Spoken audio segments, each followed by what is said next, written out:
Então, o problema não é você fazer um exercício de descobrir o que vem pela frente. O problema é você achar que o que você sabe já é o suficiente.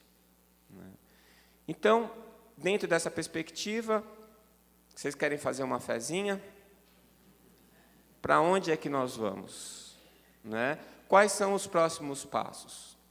Bom, uma das coisas que eu aprendi com a doutora Marlene, que ela chamou a minha atenção, é isso daqui. Em 1616, o Galileu, através de um telescópio bem rudimentar, ele revelou o mundo macro para a gente, o infinitamente grande. Ele revelou o universo, fez a gente perceber que a gente não era o centro do universo, que não era o Sol que rodava em volta da gente, mas a gente que rodava em volta do Sol, e assim por diante. Ele descortinou um novo mundo, que até hoje a gente está pesquisando. Em 1663, o Hooke, com esse microscópio de altíssima tecnologia, ele conseguiu descobrir que existiam células. E depois, mais tarde, com Pasteur, com Koch, a gente descobriu os micro-organismos. Então, eles desvendaram um outro universo, que a gente nem tinha ideia de que existia. É o micro, o infinitamente pequeno. Então, a gente tinha o nosso universo, que é o nosso contato imediato. Agora, a gente falava de um universo macro, e que a gente pensa em outras inteligências e em outras civilizações. O micro, que tem todo um universo próprio. E agora, a gente está abrindo para a terceira revelação, um outro mundo.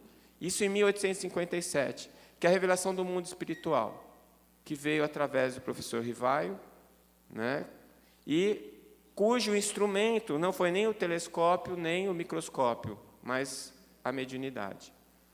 E, através desse instrumento, ele vem revelar todo um outro mundo, que nos influencia muito mais do que nós imaginamos. Né?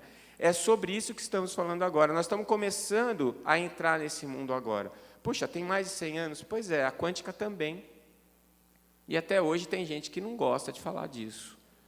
Não é? E não é só abrir as portas para o mundo espiritual, que a humanidade já conhece desde as civilizações mais primitivas, mas a maneira como nós estamos adentrando nesse mundo, nesse momento, que é pela mão da ciência.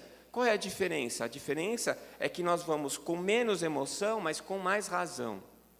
Nós vamos para esse mundo e trilhando esses caminhos, buscando um embasamento empírico, um embasamento lógico, racional, com provas, de maneira que não dependa apenas da sua vontade de acreditar, mas de oferecer para você uma quantidade suficiente de evidências para que você tenha certeza de que aquilo é e que é do jeito que você está afirmando. É claro que, como tudo, nesse caminho científico, nós vamos construir falsas verdades, que depois vão sendo desfeitas e refeitas. Então, eu acho que nós estamos na fase das hipóteses. As hipóteses são fundamentais para a ciência. Através da hipótese, nós vamos buscar a sua comprovação ou a sua negação. E é assim que a ciência anda, é assim que a roda da ciência anda. Eu apresento uma hipótese, eu vou atrás para tentar provar que ela é mentira. E não consigo provar que ela é mentira, eu admito ela como verdade. E novas vão vindo, novas tentativas, novos experimentos, até que a verdade vai se revelando pouco a pouco.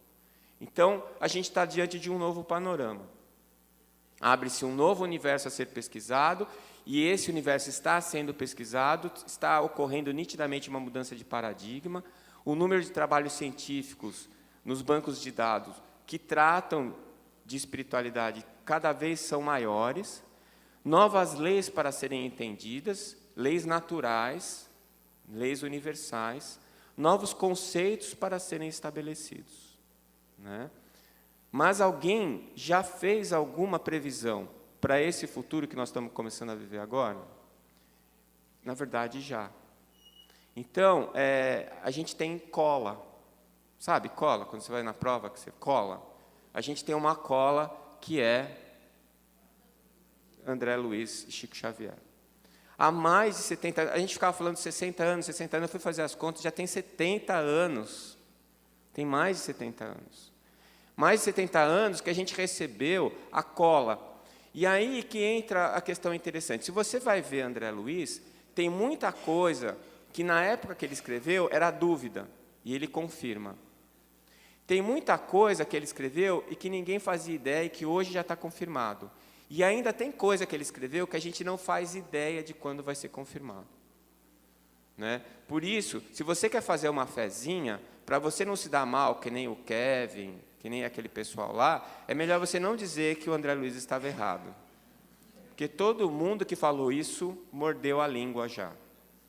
Né? Essas informações, elas não são informações ordinárias, são coisas levantadas por 5 grandes sábios e relatadas por André Luiz através de Chico Xavier.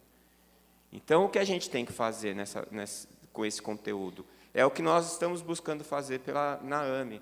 A gente pega essas informações, agora com essa joia que a Giovana conseguiu nos trazer, que é esse trabalho que a doutora Marlene estava desenvolvendo, e para cada item, a gente vai atrás da busca da comprovação científica. Qual é o estado da arte daquele assunto?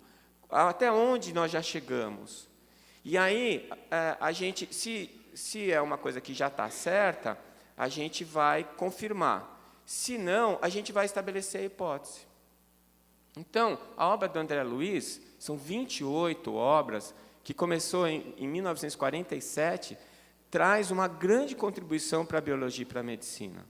Confirma e faz a confirmação e complementação de conceitos científicos da época e antecipa alguns conceitos em mais de meio século. Eu tenho a mais absoluta certeza que o Chico psicografou essas obras para hoje.